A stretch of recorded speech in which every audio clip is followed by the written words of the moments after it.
जय माता दी। हिंदू धर्म के प्रसिद्ध धार्मिक स्थलों में से एक माता वैष्णो देवी का मंदिर जम्मू के कटरा में स्थित है। ये मंदिर आदि शक्ति का स्वरूप माता वैष्णो देवी को समर्पित है। उत्तर भारत में यूं तो कई पौराणिक मंदिर हैं, लेकिन माँ वैष्णो के इस मंदिर की महिमा सबसे अधिक देखी गई है। वर्ष में 2 बार चैत्र और शारदीय नवरात्रि पर इस मंदिर में श्रद्धालुओं की भारी जमावड़ा देखने को मिलता है। माता के इस मंदिर में भक्त जय माता दी की जयकार लगाते हुए आते हैं।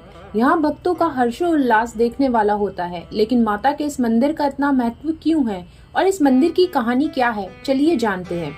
माता वैष्णो देवी मंदिर से जुड़ी एक पौराणिक कथा काफी प्रचलित है, जिसके अनुसार वर्तमान कटरा कस्बे से 2 किलोमीटर की दूरी पर स्थित हंसाली गांव में मां वैष्णवी के परम भक्त श्रीधर रहते थे, जो कि निसंतान थे। संतान ना होने का दुख उन्हें पल पल सताता था। किसी ने उन्हें कहा कि अगर वे घर पर कुछ कुंवारी कन्याओं को बुलाकर उनकी पूजा करेंगे, उन्हें भोजन कराएंगे, तो उन्हें संतान सुख प्राप्त होगा। सलाह मानकर श्रीधर ने एक दिन अपने घर कुछ कुंवारी कन्याओं को बुलवाया, लेकिन उन्हीं में कन्या वेश में माँ वैष्णो भी थी। किंतु उनकी उपस्थिति से भक्त श्रीधर अनजान थे। श्रीधर ने सभी कन्याओं के पांव जल से धोए, उन्हें भोजन कराया और उनसे आशीर्वाद प्राप्त करते हुए कन्याओं को विदा किया। सभी कन्याएं तो चली गई, लेकिन माँ वैष्णो देवी वहीं रही और श्रीधर से बोली, आप अपने और आसपास के गांव के लोगों को अपने घर भंडारे का निमंत्रण दे आओ। कन्या की बात सुन श्रीधर पहले तो कुछ दुविधा में पड़ गए कि एक गरीब कैसे इतने सारे लोगों को भोजन करा सकता है, लेकिन कन्या के आश्वासन पर उसने गांव में भंडारे का संदेश पहुंचा दिया। एक गांव से गुजरते हुए श्रीधर ने गुरु गोरखनाथ व उनके शिष्य बाबा भैरवनाथ को भी भोजन का निमंत्रण दे दिया।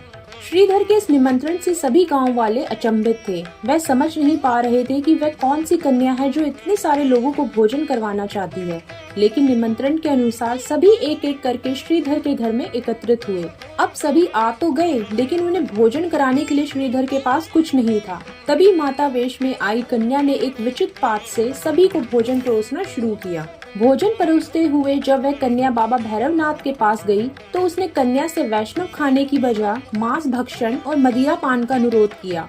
उसकी यह मांग सुन सभी चकित रह गए। वैष्णव भंडारे में मांसाहार भोजन का होना असंभव है, किंतु भैरवनाथ तो हट करके बैठ गया और कहने लगा कि वह तो मांसाहार भोजन ही खाएगा, अन्यथा श्रीधर उसको श्राप का भोगी बन सकता है। इस बीच कन्या रूप में आई माता समझ चुकी थी कि भैरवनाथ छल कपट से श्रीधर के भंडारे को नष्ट करना चाहता है। उधर भैरवनाथ भी जान चुका था कि ये कोई साधारण कन्या नहीं है। तत्पश्चात भैरवनाथ ने देवी को पकड़ना चाहा, लेकिन देवी तुरंत वायु रूप में बदलकर त्रिकुटा पर्वत की ओर उड़ चली। भैरवनाथ भी उनके पीछे पीछे गया। कहते हैं जब माँ पहाड़ी की एक गुफा के पास पहुँची तो उन्होंने हनुमान जी को बुलाया और उनसे अनुरोध किया कि अगले 9 माह तक किसी भी प्रकार से भैरवनाथ को व्यस्त रखे और देवी की रक्षा करे। आज्ञा अनुसार 9 माह तक हनुमान जी माता की रक्षा के लिए भैरवनाथ के साथ इस गुफा के बाहर थे। पौराणिक तथ्यों के अनुसार हनुमान जी ने गुफा के बाहर भैरवनाथ से युद्ध भी किया था, लेकिन जब वे निढाल होने लगे तब माता वैष्णवी ने महाकाली का रूप लिया और भैरवनाथ का सिर काट दिया। यह सिर भवन से 8 किलोमीटर दूर त्रिकुट पर्वत की भैरव घाटी में जा गिरा। आज इस स्थान को भैरवनाथ के मंदिर के नाम से जाना जाता है। माता वैष्णो देवी के भक्तों के बीच यह मान्यता है कि जो कोई भी देवी के मंदिर दर्शन को जाएगा, वह लौटते समय बाबा भैरवनाथ के मंदिर भी अवश्य जाएगा, अन्यथा उसकी यात्रा असफल कहलाएगी।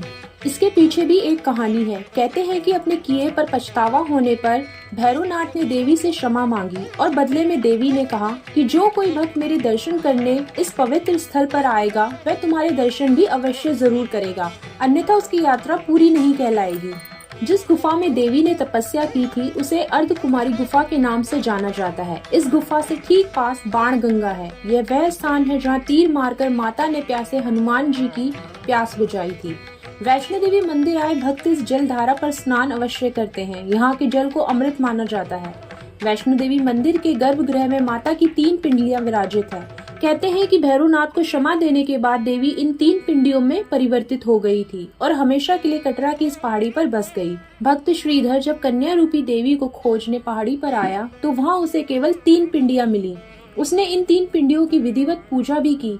तब से श्रीधर और उसके वंशज ही माता वैष्णो देवी मंदिर की इन पिंडियों की पूजा करते आ रहे हैं। मान्यता है कि माता की ये पिंडियां साधारण नहीं है, अपितु अपने भीतर चमत्कारी प्रभाव लिए हुए है। ये आदि शक्ति के 3 रूप है। पहली पिंडी ज्ञान की देवी महासरस्वती की है, दूसरी पिंडी धन की देवी महालक्ष्मी की है और तीसरी पिंडी शक्ति स्वरूप महाकाली की मानी जाती है। ऐसी मान्यता है कि जो भी भक्त दिल से इन 3 पिंडियों के दर्शन करता है उसे ज्ञान, धन और बल तीनों की प्राप्ति हो जाती है।